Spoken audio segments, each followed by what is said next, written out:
Last turn पे हम लोगों ने neutral theory of molecular evolution देख लिया था।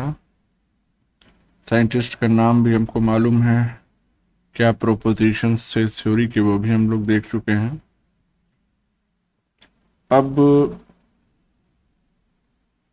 ये थ्योरी मॉलिक्यूलर क्लॉक पे कैसे अप्लाई होती है, कैसे यूज किया जाता है इस थ्योरी को मॉलिक्यूलर क्लॉक के लिए, उसके बारे में कुछ थोड़े बहुत पॉइंट्स हमको देखने हैं। बेसिक पॉइंट्स हम ऑलरेडी देख चुके हैं। तो अगर वापस से हम मॉलिक्यूलर क्लॉक पे आए हैं,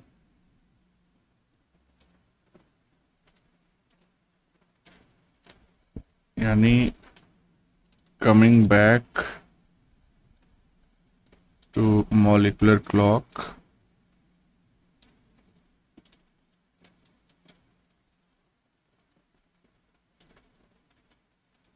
दो चीजें हमने आपको बताई थी।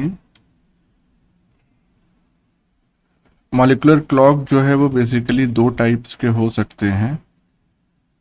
एक को हमने कहा था कि स्ट्रिक्ट मॉलिक्यूलर क्लॉक, जहाँ पे हम ये बिल्कुल फिक्स कर लें कि एक लिमिटेड टाइम स्पैन में, जो टाइम स्पैन हमने फिक्स किया है उसमें उतने नंबर ऑफ चेंजेस ही होंगे सीक्वेंस में इंफॉर्मेशन मॉलिक्यूल्स के, चाहे वो प्रोटीन हो चाहे डीएनए हो। और एक रिलैक्स्ड मॉलिक्यूलर क्लॉक का कॉन्सेप्ट था, जिसमें हम ये कह रहे थे कि नहीं, depending upon species, depending upon organisms, there is a slight variability in the changes of sequences of information molecules with the passage of time. तो दो कॉन्सेप्ट हमारे पास मॉलिक्यूलर क्लॉक से रिलेटेड हैं। तो सबसे पहले अगर हम स्ट्रिक्ट मॉलिक्यूलर क्लॉक की हम बात करें,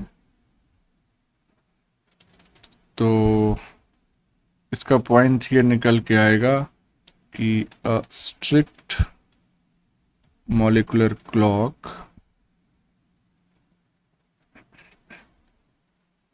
बेस्ड ऑन न्यूट्रल थ्योरी, पूरा नाम नहीं लिख रहे हैं, हमको मालूम है neutral theory of molecular evolution, based on neutral theory is too simplistic. मतलब किसी चीज को 100% मान लेना ये सही नहीं, और खासकर बायोलॉजी के पॉइंट ऑफ व्यू से, जिसको साइंस ऑफ एक्सेप्शन कहा जाता है। यहाँ तो कोई भी चीज़ 100% नहीं होती, कहीं भी नहीं होती इन जनरल, बायोलॉजी में तो बिल्कुल ही नहीं होती। तो स्ट्रिक्ट मॉलिक्यूलर क्लॉक का जो कॉन्सेप्ट है वो बहुत ही सिंपलिस्टिक है। क्यों? Because rates of molecular evolution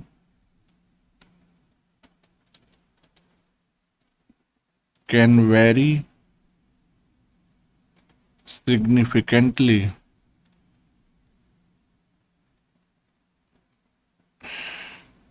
among organisms। हम ये सेट नहीं कर सकते हैं कि एक स्पेसिफिक टाइम फ्रेम में जो रेट्स हैं मॉलिक्यूलर इवोल्यूशन के वो फिक्स रहेंगे। इसीलिए जो स्ट्रिक्ट मॉलिक्यूलर क्लॉक का कॉन्सेप्ट है ये बहुत ही बेसिक लगता है।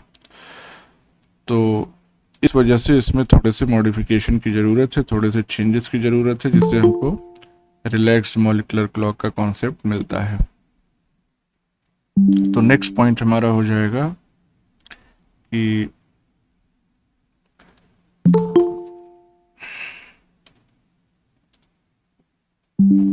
some aspects of the original clock hypothesis have been retained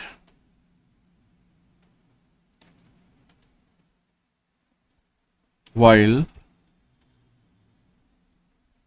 assumptions of a strict या strictly constant rate has been relaxed। तो ये जो स्ट्रिक्ट कांस्टेंट रेट का अजम्पशन था इसको बाद में रिलैक्स किया गया, तो इसकी वजह से नया कॉन्सेप्ट आया जिसको हम रिलैक्स्ड मॉलिक्यूलर क्लॉक कहते हैं। तो दस concept of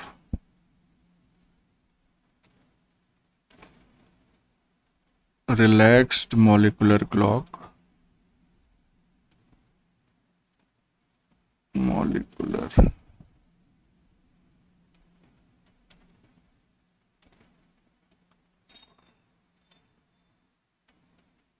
has come into existence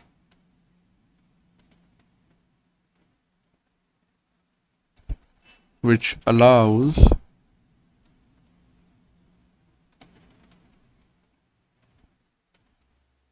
the molecular rate to vary among lineages,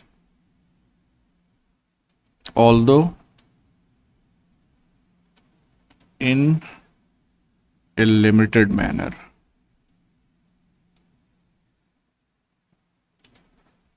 तो दोनों बातें हमने देख ली कि स्ट्रिक्ट मॉलिक्यूलर क्लॉक की जब हम बात कर रहे हैं तो यहाँ पे जो रेट ऑफ मॉलिक्यूलर इवोल्यूशन है उसको बिल्कुल स्ट्रिक्टली कांस्टेंट रखा जाता है, जबकि रिलैक्स मॉलिक्यूलर क्लॉक में मॉलिक्यूलर रेट को अलाउ किया जाता है कि स्लाइटली वेरी करे अमॉन्ग लीनिएजेस या जो इवोल्यूशनरी हिस्ट्री है ऑर्गेनिजम्स की, लेकिन ये जो अलाउंस है वो भी लिमिटेड है, ये नहीं कि हम कुछ भी अलाउ कर दें।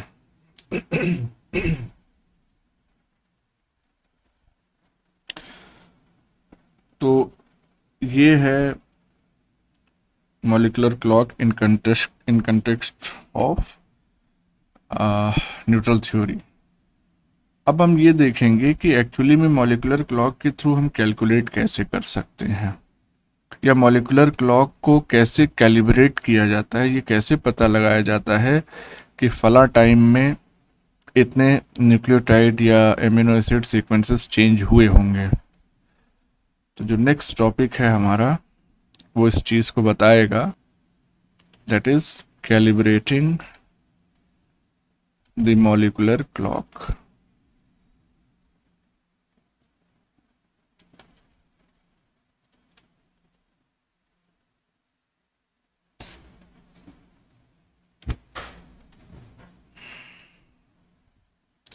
तो सपोज करिए कि दो डीएनए सीक्वेंसेस हैं जिनमें 5% का डिफरेंस है ना, यानी कि suppose there are 2 DNA sequences having content difference of 5%।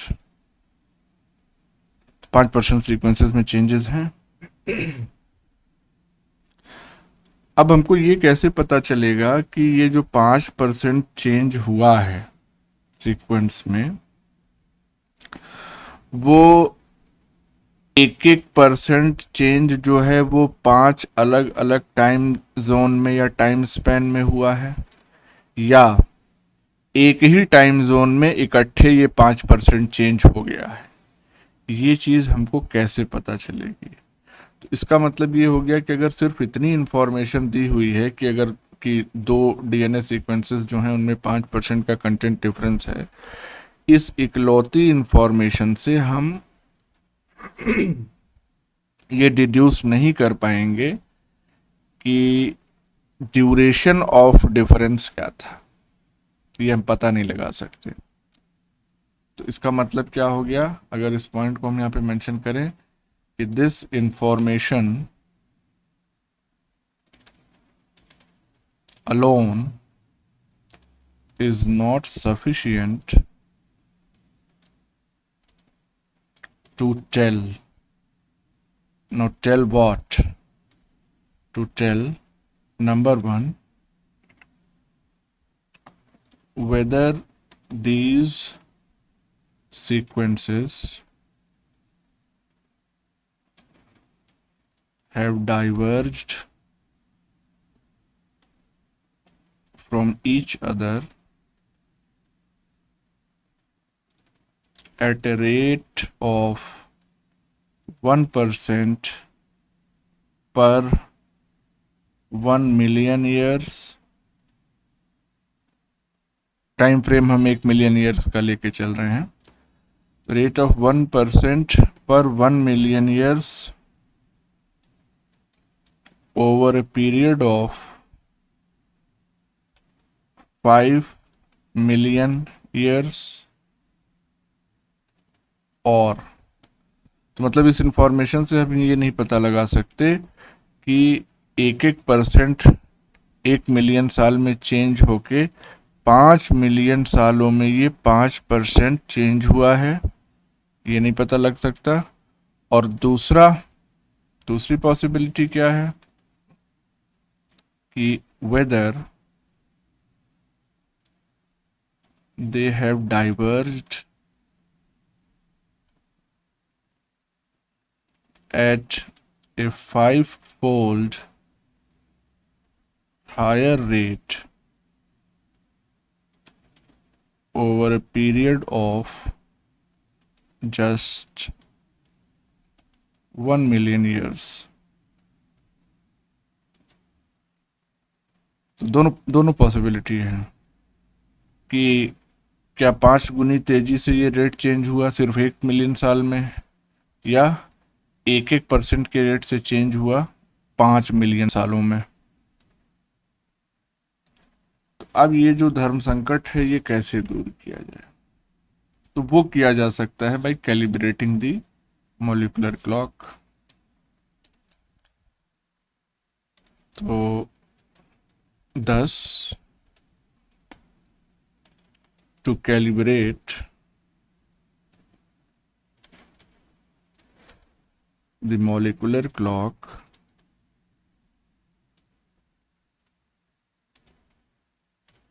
one must know the absolute age of some evolutionary changes या some evolutionary divergence event, such as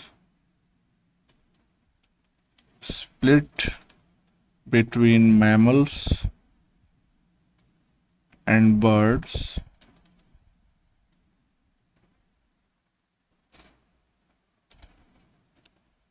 मतलब ये हो गया कि अगर हम ये जो डीएनए सीक्वेंस में डिफरेंसेस को एस्टिमेट करना चाह रहे हैं थ्रू मॉलिक्यूलर क्लॉक टेक्निक, तो पहले हमको इस क्लॉक को कैलिब्रेट करना पड़ेगा। कैलिब्रेशन कैसे करते हैं, जैसे मान लो कि तुम्हारी घड़ी चलते चलते रुक गई, तो क्या करोगे, उसका सेल चेंज करोगे, उसके बाद फिर मोबाइल में देखोगे टाइम, जो टाइम हो रहा होगा उससे मिलान करोगे अपनी घड़ी का, फिर तुम्हारी घड़ी जो है वो कैलिब्रेट हो जाएगी। तुम्हारी घड़ी भी वही टाइम दिखाएगी जो मॉलिक्यूलर जो मोबाइल दिखा रहा है।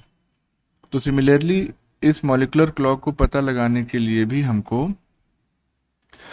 किसी इवोल्यूशनरी इवेंट से इसको हमको कैलिब्रेट करना पड़ेगा।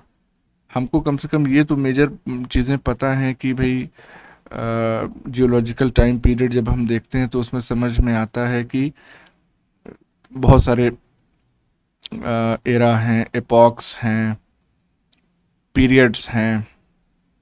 तो उसके जो मेन इवेंट्स हैं ये हम लोगों को पता है। तमाम तरीके हम लोगों ने इस्तेमाल किए हैं। कार्बन डेटिंग तरीका है, आर्गन का इस्तेमाल करते हैं, जो इनर्ट गैस है उससे भी हम फॉसिल की डेटिंग और रॉक्स की डेटिंग इन सब की करते हैं। तो वो जो नोन इवेंट्स हैं, जैसे कि अब ये split between mammals and birds की यहाँ पे बात आ रही, तो इसका हमको एज मालूम है, तो इससे हम कंपेयर कर सकते हैं। अच्छा, अब इसको भी, इस एज को भी अगर हमको कैलिब्रेट करना है या एस्टिमेट लगाना है इसकी एग्जैक्ट टाइमिंग का, तो मैमल और बर्ड्स में स्प्लिट जो हुआ वो हम कैसे पता लगा सकते हैं? वो हम फॉसिल रिकॉर्ड से पता लगा सकते हैं। अब फॉसिल भी कई तरीके से बनते हैं। जैसे पेट्रिफिकेशन होता है एक तरीका फॉसिल का, जिसमें ओरिजिनल जो बायोमास है वो रिप्लेस हो जाता है बाय मिनरल्स। या फिर इम्प्रिंटिंग होती है, जिसमें क्या होता है कि पूरा का पूरा फॉसिल जो एनिमल है या एनिमल का कोई पार्ट है वो किसी स्पेसिफिक चीज़ पे छप जाता है। तो या जो स्पेसिमेन है, जो एनिमल है, वो एज अ होल किसी चीज़ में प्रिजर्व हो जाता है, जैसे आइस के अंदर अगर प्रिजर्व हो गया, जैसे मैमथ वगैरह जो है ऐसे ही पाए गए थे। वो तो इतने फ्रेश थे कि even there meet could be consumed. लाखों साल से वो दबे हुए थे बर्फ़ के नीचे। और इसी तरह से एम्बर जो होता है, वो जो पेड़ का वो ग्लू निकलता है जब काट देते हैं पेड़ को, तो उसमें भी कई बार इंसेक्ट वगैरह ट्रैप हो जाते हैं, तो वो भी ऐसे ही हजारों लाखों सालों तक उसी स्टेट में पड़े रहते हैं, क्योंकि किसी तरह का माइक्रोबियल डिग्रेडेशन नहीं हो पाता है वहाँ पे। तो फॉसिल रिकॉर्ड को एग्जामिन करके हम टाइमिंग पता लगा सकते हैं। फॉसिल की डेटिंग करने का भी तरीका भी हमने आपको बताया, कई तरीके हैं उसके। कार्बन डेटिंग सबसे पॉपुलर है और सबसे इजीली एक्सेसिबल है। तो हम टाइमिंग का पता कैसे लगाएं? इसका मतलब ये हो गया कि the estimate of the timing of this event can be gained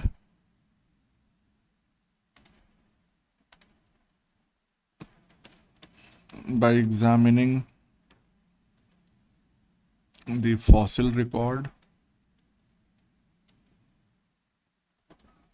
या by correlating the divergence event with geological event।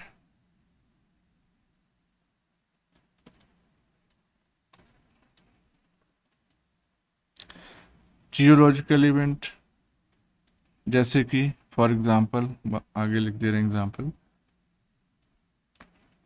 Formation of mountain ranges. कोई स्पेसिफिक माउंटेन रेंज तैयार हुई हो, उससे भी हम पता लगा सकते हैं। अब जब माउंटेन रेंज कहीं पे बनती है किसी भी इलाके में, तो उसकी वजह से क्या होता है कि जो जियोग्राफिकल एरिया होता है वो स्प्लिट हो जाता है। मान लीजिए कि ये इस तरह का एक जियोग्राफिकल एरिया था और यहाँ पे ये इवेंट हो गई, फॉर्मेशन ऑफ माउंटेन रेंज। तो उससे क्या हुआ कि सपोज इस तरह से ये माउंटेन रेंज जो है वो तैयार हो गई।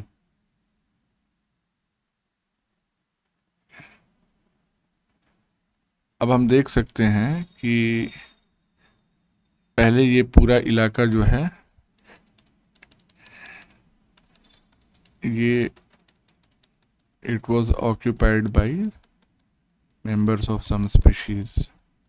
सपोज ये कोई भी स्पीशीज है।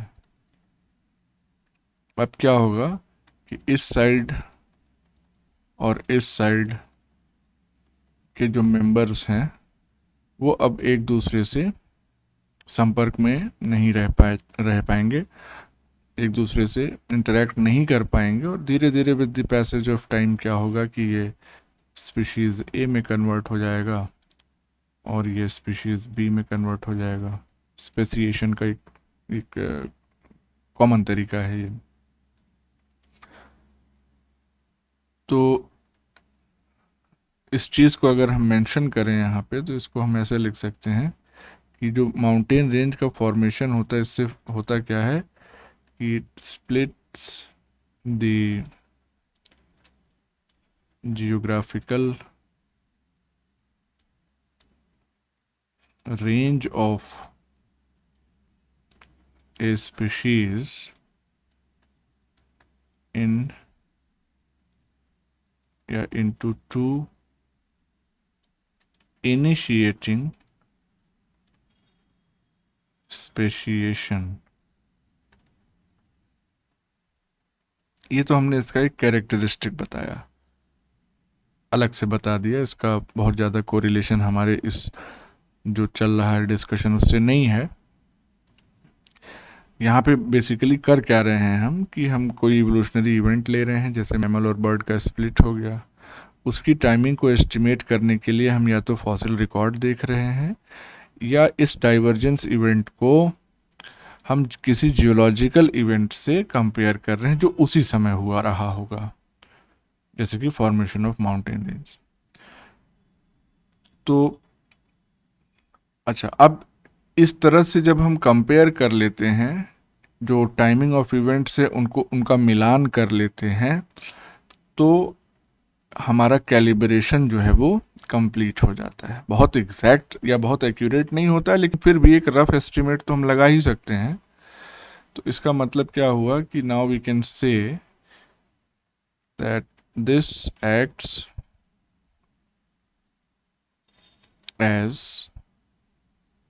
as a calibration to calculate the evolutionary rate।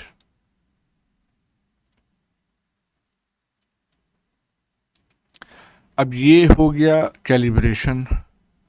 अब इस कैलिब्रेशन को हम अप्लाई कर सकते हैं दूसरे ऑर्गेनिजम्स के लिए। हमको एक एस्टिमेट पता चल गया टाइम का कि किस समय वो इवेंट हुई थी, किस समय मान लो मैमल और बर्ड का स्प्लिट ही है, तो जियोलॉजिकल इवेंट या फॉसिल रिकॉर्ड, इससे हमने पता कर लिया, तो हमको टाइमिंग का अंदाज मिल गया। और सीक्वेंसिंग हम कर ही लेंगे, मॉलिकुलर सीक्वेंसिंग, चाहे अमीनो एसिड सीक्वेंसिंग हो, चाहे प्रोटीन न्यूक्लियोटाइड सीक्वेंसिंग हो। तो अब हम रेट आसानी से निकाल सकते हैं, क्योंकि हमारे पास ड्यूरेशन भी है और हमारे पास जो चेंज आया है इंफॉर्मेशन मॉलिक्यूल्स के सीक्वेंस में वो भी हमको मालूम है। तो इसका मतलब ये हो गया कि this calibration can then be applied to other organisms to estimate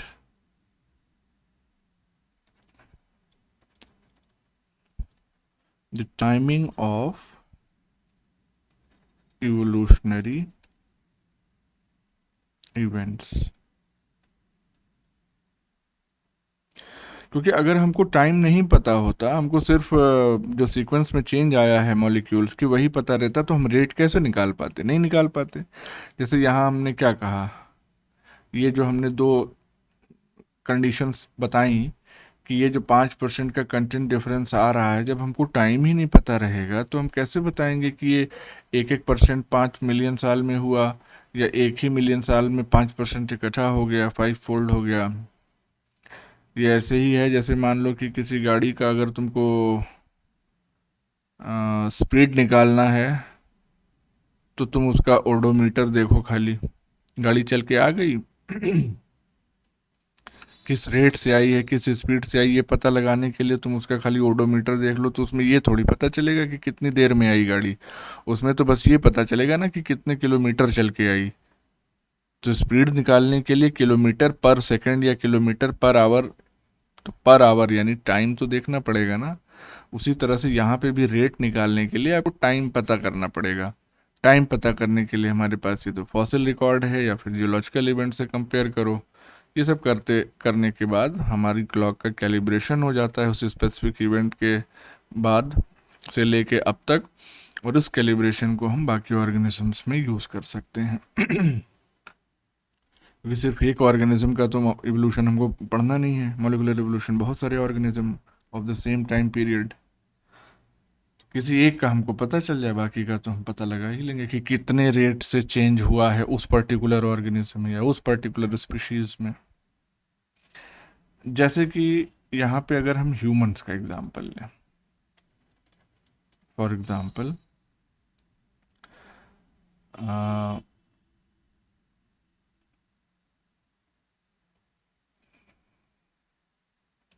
common ancestors की अगर हम बात करें,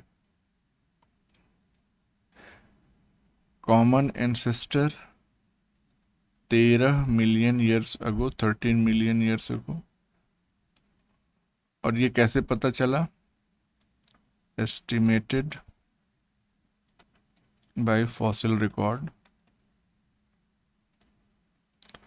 और ये जो कॉमन एंसेस्टर था, इसने दो ऑर्गेनिजम्स को या दो ऑर्गेनिजम्स में ये डाइवर्ज हुआ, ये कॉमन एंसेस्टर। इसी कॉमन एंसेस्टर से ह्यूमंस बने और इसी कॉमन एंसेस्टर से ओरंगुटान बने। तो ओरंगुटान देखा है किसी ने? किसी को मालूम है कैसा लगता है ओरंगुटान? चिंपैंजी। अच्छा, उसका नाम ओरंगुटान है और तुम चिंपैंजी बोल रही हो? नहीं मतलब उसी के जैसा होता है, गोरिल्ला की तरह होता है। हाँ हाँ, मतलब उसी टाइप का होता है। रुको, एक अच्छा सा ओरंगुटान तुम लोगों को दिखा देते हैं हम। एक सेकंड, सेव इमेज।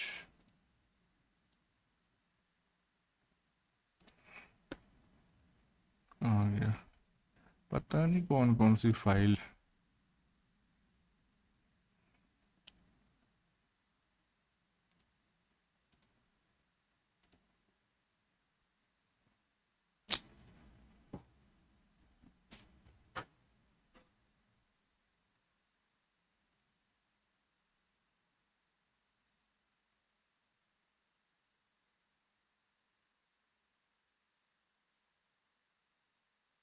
हम्म,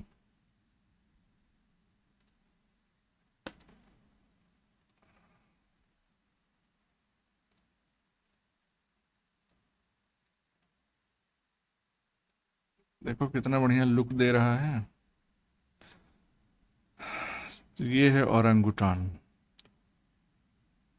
बड़े बुद्धिमान होते हैं ये। इनफैक्ट ये आदमियों के साथ बहुत अच्छे से इंटरेक्ट करते हैं और कॉपी भी करते हैं। कभी यूट्यूब पे वीडियो वगैरह देखना।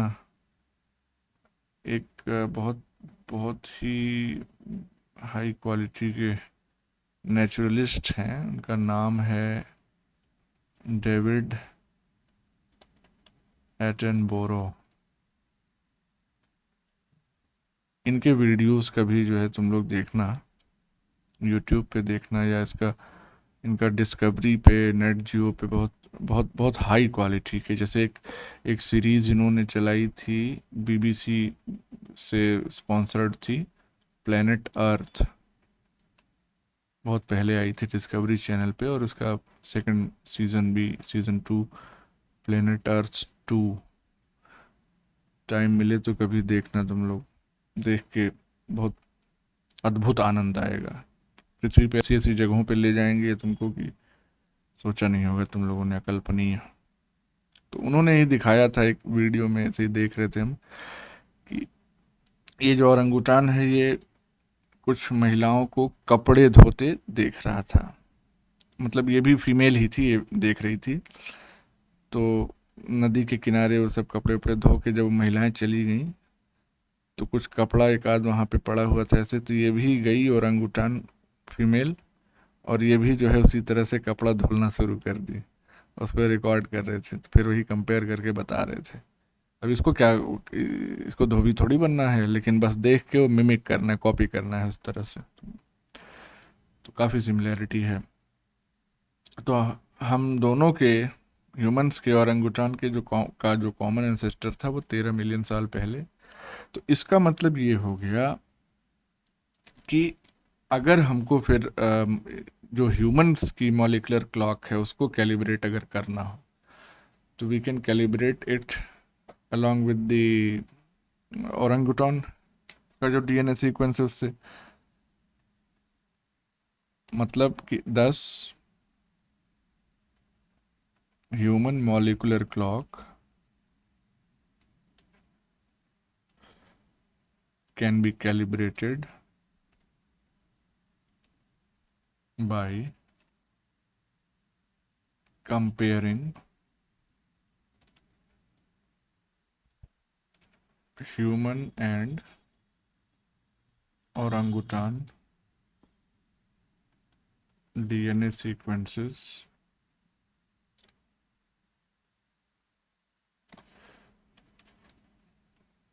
to determine the amount of nucleotide substitution, जिसको हम D से रिप्रेजेंट करते हैं, occurred, मतलब कितना न्यूक्लियोटाइड सब्स्टिट्यूशन हुआ है ओरंगुटान और ह्यूमंस में जब कॉमन एंसेस्टर्स से हम, क्योंकि डेट हमको पता ही चल गई, तो उससे हम कैलिब्रेट कर सकते हैं। तो अगर हम इस रेट को कैलकुलेट करना चाहें, the rate of nucleotide substitution जिसको R से रिप्रेजेंट किया जाता है, इज इक्वल टू D/2T। तो T है टाइम हमने देखा था कि 13 मिलियन ईयर्स, तो 2 × 13, इस तरह से हम इसको कैलकुलेट कर सकते हैं। अब इसमें अगर हम R को एक और तरीके से रिप्रेजेंट करना चाहें, तो वी कैन से कि R है यहाँ पे क्या रिप्रेजेंट कर रहा है, represents the number of substitutions per lineage per million years। D क्या है, the proportion of base pairs that differ between the two sequences। जैसे पहले वाले एग्जाम्पल में हमने 5% का सीक्वेंस डिफरेंस लिया था, तो उसी तरह से यहाँ पे हम दोनों की सीक्वेंसिंग करके पता लगा सकते हैं कि कितने बेस पेयर्स जो है वो डिफर कर रहे हैं दोनों में। और T क्या है, T तो मालूम ही है, time of most recent common ancestor in million years.